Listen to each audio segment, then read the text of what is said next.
Le premier notebook au Calepan en Google Colab pour notre cours des éléments des méthodes statistiques. Le code est écrit en Python et il est organisé en certaines portions qui s'appellent cellules. Cellule 1, cellule 2, cellule 3. Pour exécuter des cellules, il faut cliquer par ici, sur le bouton gris, ou appuyer sur CTRL-ENTER sur votre clavier. Toutes les variables fabriquées par le code sont disponibles ici, dans l'inspecteur des variables. Ce n'est pas nécessaire de comprendre tous les éléments du code. Par contre, on peut modifier légèrement le code pour obtenir des résultats différents, pour mieux comprendre les comportements des données. La première cellule est pour générer des données aléatoires, binaires. Il y a deux options, soit valeur de 1, soit valeur de 2. Et quantité des données obtenues, c'est 10 éléments d'échantillon. Je lance le code. Voilà toutes les variables fabriquées, les données, 10 éléments, et la représentation graphique. D'abord l'amplitude. Vous pouvez observer des 10 poids, et chaque poids est soit 1, soit 2. Autre façon de représenter les résultats sont les histogrammes des quantités des observations ou des probabilités ou des proportions des observations des valeurs différentes. Ici, c'est facile de voir qu'il y a 7 éléments de notre échantillon avec valeur de 1 et 3 avec valeur de 2, ou 60% de 1 et 30% de 2. Est-ce que c'est normal que les résultats ne sont pas moitié-moitié? Oui, tout à fait, parce que nous avons des générateurs de valeurs aléatoires. Nous pouvons relancer le même code pour obtenir autre échantillon de données aléatoires et vous pouvez observer que les résultats sont différents. Maintenant, c'est beaucoup plus fréquent d'observer les résultats avec valeur 2, 80%.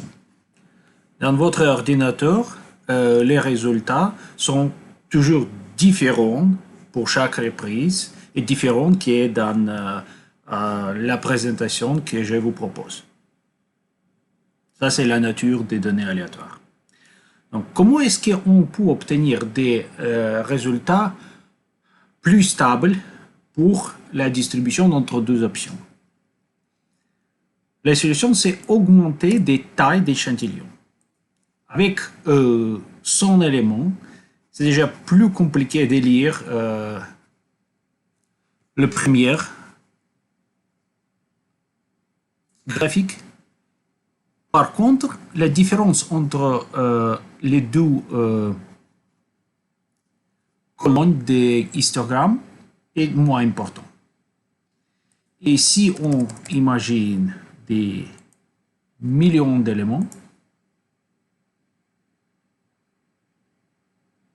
ça prend un peu de temps de le fabriquer. La différence entre les deux probabilités est vraiment pas importante. Et on peut réessayer plusieurs fois. Malgré ça, le résultat reste assez stable.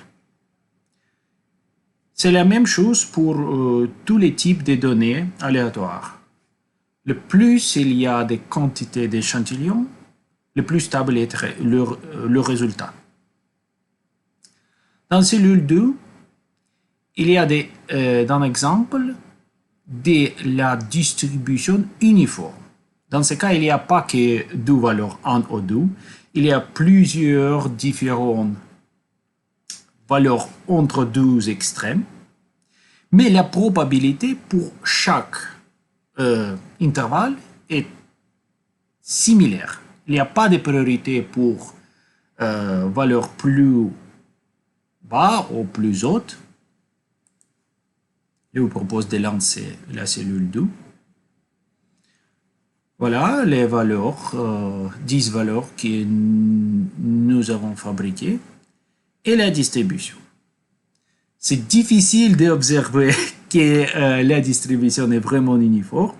Il y a une impression qu'entre 1.4 et 1.5, il y a plus de probabilités d'observer des résultats.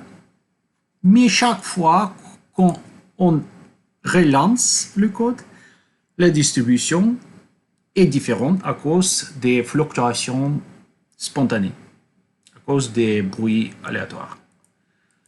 La même chose avec 100 éléments. La distribution devient plus uniforme et on peut déjà imaginer qu'il y a vraiment la même probabilité pour chaque intervalle de valeurs. Mais il y a toujours des fluctuations aléatoires. Et si je prends vraiment beaucoup de données, on va observer de belles distributions rectangulaires. Voilà. Donc, pour la distribution uniforme, la probabilité des valeurs extrémales est plus ou moins similaire que la probabilité d'observer des valeurs au milieu. C'est pas comme ça pour la distribution normale. La distribution normale ressemble de la distance entre centre et des poids achevés sur le but quand quelqu'un tire des fusées ou des autres armes pour être le plus précis que possible. Donc, la majorité des poids sont autour du centre et les plus loin des centres, les plus rares sont des observations. Ça nous donne la forme des cloches classiques de la distribution gaussienne au normal. Ici, il y a des paramètres que nous demandons de la système. Je commence avec 10 éléments. Le moyen, donc les plus fréquents, c'est 1.5 et le mesure des variations, écart type 0.3.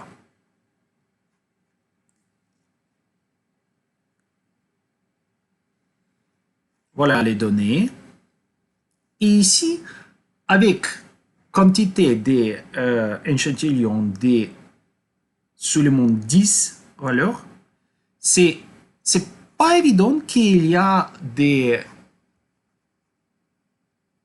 certaines priorités pour les valeurs autour de 1.5.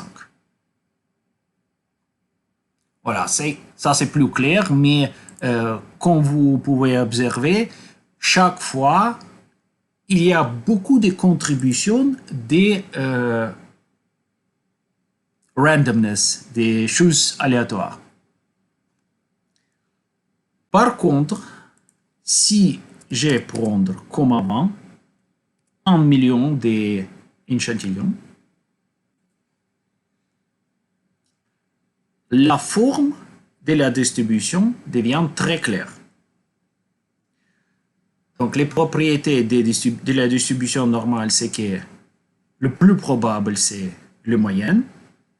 Et ensuite, le plus loin des moyennes, une ou autre direction, Le moins est la probabilité d'observer des valeurs. Mais il n'y a vraiment pas de limite spécifique.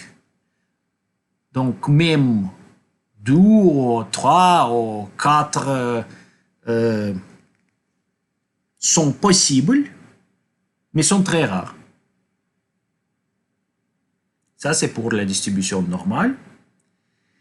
Et dans le notebook suivant, on va comprendre mieux des paramètres statistiques, des moyennes et des quarts types.